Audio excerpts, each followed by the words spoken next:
செவ்வாயை அதிபதியாக கொண்ட விருச்சிக ராசியில் பிறந்தவர்கள் ரப்பர் மரங்களுக்கு ரணங்கள் ஒன்றும் புதிதல்ல என்பது போல தான் எத்தனை கஷ்டங்கள் வந்தாலுமே உங்களை நீங்களே தேத்திக் கொள்வீங்க.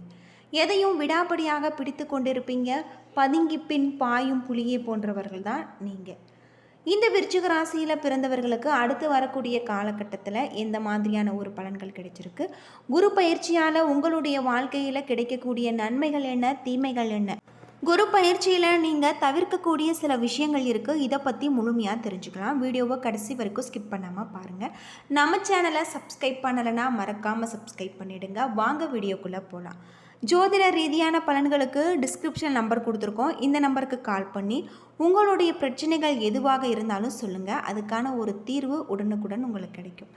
பூமிக்காரனாக செவ்வாய் உங்களுடைய ராசி அதிபதியாக இருக்கார். எனவே சிறிய அளவிலாது உங்களுடைய பெயர்களில் சொத்து எப்பொழுதுமே இருக்கும். சிலருக்கு இரும்புச்சத்து குறைபாடு இருக்கும். உங்களுடைய ராசிக்கு ரண ரோக சத்ருஸ்தானமான 6ஆம் இடத்துக்கு அதிபதியும் செவ்வாய் என்பதால் பலருக்கு இரத்த அழுத்தம், முடி உதிர்தல் போன்ற பிரச்சனைகள் ஏற்படலாம். உங்களை பொறுத்தவரை உங்களுடைய பேச்சே உங்களுக்கு எதிரி. 2ஆம் இடமான தன வாக்கு குடும்பஸ்தானத்துக்கு அதிபதி குரு. வாழ்க்கையில் பிற்பகுதியில் பணவரவு, சேமிப்பு போன்றவை உண்டு.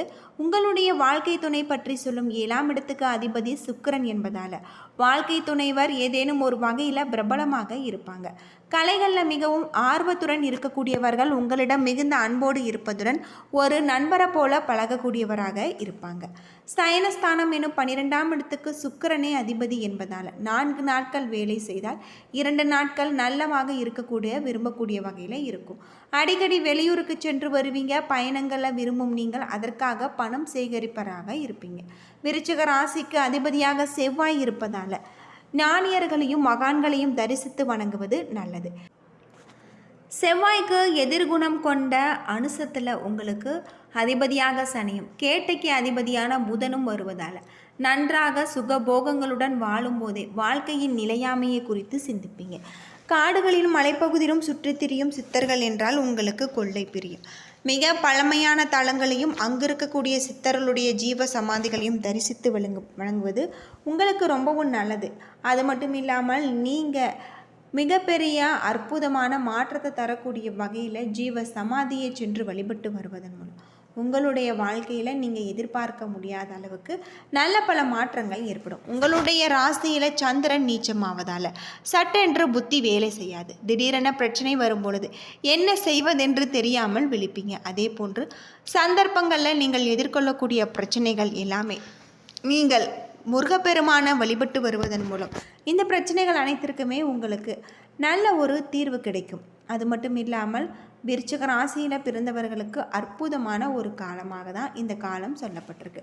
குரு பயிற்சியால் உங்களுடைய வாழ்க்கையில் நல்ல ஒரு மாற்றம் ஏற்படலாம். குரு பயிற்சி வாக்கிய பஞ்சாங்கத்தின்படி 25ஆம் தேதி என்றும் திருக்கணித பஞ்சாங்கத்தின்படி ஜூன் 2ஆம் தேதி என்றும் நடைபெற இருக்கு. குரு பகவான் மீனத்தில் இருந்து கடகத்துக்கு மாறுறாரு. கடகம் என்பது சந்திரன் ஆட்சி பெற்ற வீடு. குரு இங்கு அமர்வதா உச்சம் பெறுகிறார். உச்சம் பெறக்கூடிய குருவின் ஸ்தான பலத்தை விட பார்வை பலம் மிகவும் முக்கியத்துவம் வாய்ந்ததாக இருக்கு. குரு விசேஷ பார்வையாக 5ஆம் இடமான விருச்சகத்தை பார்க்கிறாரு. இங்கு சமத பார்வையாக மகரத்தை பார்ப்பதால் உங்களுக்கு 9ஆம் பார்வையால் மீனத்தையும் பார்க்கிறாரு. இதனால் விருச்சகம், மகரம், மீனம் ஆகிய ராசிக்காரர்களுக்கு குரு படுவதால் உங்களுக்கு நல்ல ஒரு மேன்மையான ஒரு நிலை. அது மட்டும் இல்லாமல் ஜனன காலகத்தில் இந்த 3 ராசிக்காரர்களுமே நன்றாக இருந்தால் பலம் அதிகமாகும். கடகத்தில் இருக்கக்கூடிய குரு விருச்சிக ராசிக்கு என்ன விதமான பலன்களை கொடுக்கக்கூடியவராகவும் தெய்வ வழிபாடுகள் நீங்கள் கவனமாக இருக்கக்கூடிய விஷயங்களை பற்றி நாம் முழுமையாக தெரிஞ்சுக்கலாம். விருச்சிக ராசிக்கு 2க்கும் 5க்கும் உடைய குரு பகவான் உங்களுக்கு 9ல் குரு பகவான் வராரு. 5ஆம் பார்வையாக விருச்சகத்தை பார்க்கிறார். எழுந்தவுடன் தினம்தோறும் குளித்து விடுவது நல்லது. 12 வருடங்களுக்கு பிறகு குரு பகவான் வந்துள்ளதால் நிறைய நன்மைகள் உங்களுக்கு கிடைக்கும். ஏற்றம் மிகுந்த ஒரு காலகட்டம். பூர்வ புண்ணிய ஸ்தானத்தை குரு பார்வை பார்ப்பதால் பிள்ளைகள் தொழிலில் ஏற்றம் ஏற்படலாம். குடும்பத்தில் புதிய உறவுகள் வருவாங்க. தடைகள் அனைத்துமே நீங்கும். பூர்வீக சொத்துல இருந்து வந்த பிரச்சனைகள் சரியாகலாம். தைரியம் எனப்படும் மன வருத்தத்தில் அறைக்குள்ளே இருப்பீங்க. இந்த காலகட்டம் உங்களுக்கு இந்த நிலைமைகளை நீங்கள் தீர்க்க வேண்டியது நல்லது. சுறுசுறுப்புக்கு பஞ்சம் இல்லாமல் அற்புதமாக இருப்பீங்க. கோபப்பட்டு கொண்டே இந்த நிலைமைகளை எல்லாம் மாறும். அற்புதமும் ஆனந்தமும் தெய்வ தரிசனமும் ஏற்படலாம். ஜோதிடம் ஆன்மீகம் பெரிய அளவுக்கு ஏற்றம் கௌரவம் ஏற்படக்கூடியதாகும். எல்லா வகையிலுமே உங்களுக்கு முன்னேற்றம் உண்டாகக்கூடியதாகும். நினைத்து பார்க்க முடியாத அளவுக்கு நன்மைகள் ஏற்படக்கூடிய ஒரு காலகட்டம். இழுபறியாக இருந்து வந்த சிக்கல்கள் தீரலாம். அப்பா அம்மாவின் ஆரோக்கியத்தை பார்த்து கொள்வது நல்லது. உங்களிடம் விட பெரியவர்களிடம் நீங்கள் நன்றாக பார்த்து கொள்வது நல்லது. பயணங்களின் புதிதாக அறிமுகமாகும் நபர்களிடம் மிகுந்த கவனம் தேவை. அக்கம் பக்கத்தில் சண்டை வைத்து கொள்ளாமல் இருப்பது நல்லது. தொலைதூரத்தில் இருப்பவர்கள் பெற்றோரிடம் பேசுவது நன்மை பயக்கும். இவர்களிடம் இணக்கமாக பாசமாக பேசுவது நல்லது. நல்ல நேரம் என்பதால் இந்த காலகட்டத்தை பயன்படுத்தி கொள்வது நல்லது.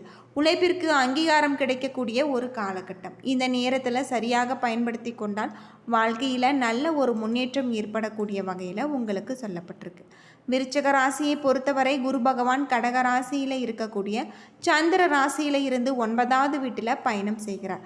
இந்த பயிற்சி 2026 ஜூன் 2ஆம் தேதி அதிகாலை தொடங்கி 2027 ஜூன் 26ஆம் தேதி வரை நீடிக்கும். இந்த காலகட்டத்தில் குரு பகவான் உங்களுக்கு 1ஆம் வீடு 3ஆம் வீடு 5ஆம் வீடின் மீது பார்வை செலுத்துகிறார்.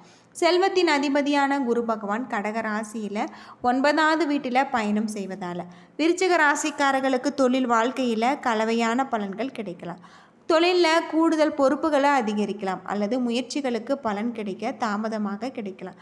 இருப்பினுமே கடின உழைப்பிற்கு பின்னர் அங்கீகாரமும் மதிப்பும் உங்களுக்கு கிடைச்சிருக்கு.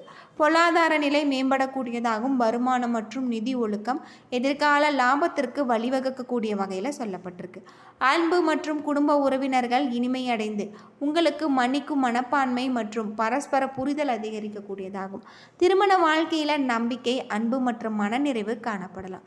கல்வி மற்றும் அறிவு சார்ந்த முயற்சிகளில் உங்களுக்கு முன்னேற்றம் கிடைத்து கற்றலின் மீது ஆர்வம் அதிகரிக்கக்கூடியதாக இருக்குது. உடல்நலத்தில் அதிக வேலைப்பளு மன அழுத்தம் மற்றும் ஒழுங்கற்ற வாழ்க்கை முறையால் சோர்வு ஏற்படக்கூடும்.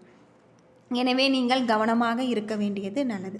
இந்த காலகட்டம் உங்களுடைய ஆசைகளுக்கும் உணர்ச்சி தேவைகளுக்கும் இடையே சமநிலையை கற்றுத்தரக்கூடிய வகையில் இருக்குது. இந்த நேரத்தில் நீங்கள் அதிக ஞானம் உள்ளார்ந்த சிந்தனையும் கொண்டவராக இருப்பீங்க. குரு பகவான் உங்களுடைய சந்திர ராசியில் 9வது வீட்டில் பயணம் செய்யும் போது இந்த காலகட்டத்தில் வேலைப்பளு மற்றும் மன அழுத்தம் அதிகரிக்கலாம். உங்களுடைய தொழிலில் மிகுந்த அக்கறையுடன் செயல்பட்டாலுமே பலன்கள் எதிர்பார்த்ததை விட மெதுவாக கிடைக்கும். மேலதிகாரிகளுடன் புரிதல்கள் ஏற்படும். ஒரு அலுவலக அரசியல் சில சிரமங்களை ஏற்படுத்தலாம். அளவுக்கு மீறிய தன்னம்பிக்கையை தவிர்த்து ஒழுங்கான மற்றும் திட்டமிட்ட முயற்சிகளில் கவனம் செலுத்த வேண்டியது நல்லது. உழைப்பிற்கு போதிய பணம் உங்களுக்கு கிடைக்கவில்லை என்ற உணர்வு உங்களிடம் தோன்றலாம். இருப்பினுமே பொறுமையுடன் தொடர்ந்து உழைத்தால் எதிர்காலத்தில் உங்களுடைய முயற்சி மிகப்பெரிய ஒரு பலன்களை தரும். 1ஆம் இடம் மற்றும் 5ஆம் இடத்தை விட குருவின் தளம் உங்களுக்கு நல்ல ஒரு திருமண வாழ்க்கை அமைதி பாசம் மற்றும் குடும்ப ஒற்றுமை அதிகரிய வகையில் இருக்குது. தம்பதிகளுக்கிடையே பரஸ்பர புரிதல் ஆழமடைந்து ஒரே நோக்கத்துடன் நீங்கள் வாழ்க்கையில் முடிவெடுக்க உதவும். தொடர்பாடல் மேம்படலாம். முந்தைய புரிதல் குறைபாடுகள் மெதுவாக நீங்கும். குடும்ப விரிவாக்கம் அல்லது சேர்ந்து பயணம் செய்யக்கூடிய ஒரு வாய்ப்பு உங்களுக்கு ஏற்படலாம். இந்த குரு பயிற்சி உங்களுக்கு வாழ்க்கையில் அன்பு உணர்ச்சி பிணைப்பு மற்றும் ஒற்றுமையை அதிகரிக்கக்கூடியதாகும். உறவுல பாசமும் நெருக்கமும் அதிகரிக்கக்கூடிய வகையில் இருக்குது. நெருங்கியவர்களுடன் மேலும் நன்றாக புரிந்து கொள்ள உதவும். 5ஆம் வீட்டின் மீது குருவின் பார்வை காதல் படைப்பாற்றல் மற்றும் குடும்ப வாழ்க்கையை அதிகரிக்க சகோதரர்கள் மற்றும் நண்பர்களிடம் அன்பு செலுத்துவது உங்களுக்கு உதவும்.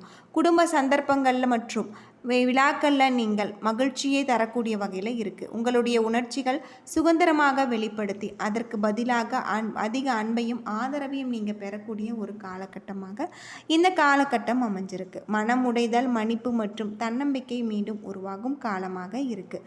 குடும்ப ஒற்றுமையும் மேலும் அன்பும் அதிகரிக்கக்கூடிய வகையில் சொல்லப்பட்டிருக்கு. என்ன நண்பர்களே, இந்த வீடியோ உங்களுக்கு பயனுள்ள ஒரு தகவலை தந்திருக்குன்னு நினைக்கிறேன். வீடியோ பிடிச்சிருந்தா லைக் பண்ணுங்கள், ஷேர் பண்ணுங்கள், கமெண்ட் பண்ணுங்கள். நம்ம சேனலை சப்ஸ்கிரைப் பண்ணலைன்னா மறக்காமல் சப்ஸ்கிரைப் பண்ணிடுங்க. நன்றி நண்பர்களே.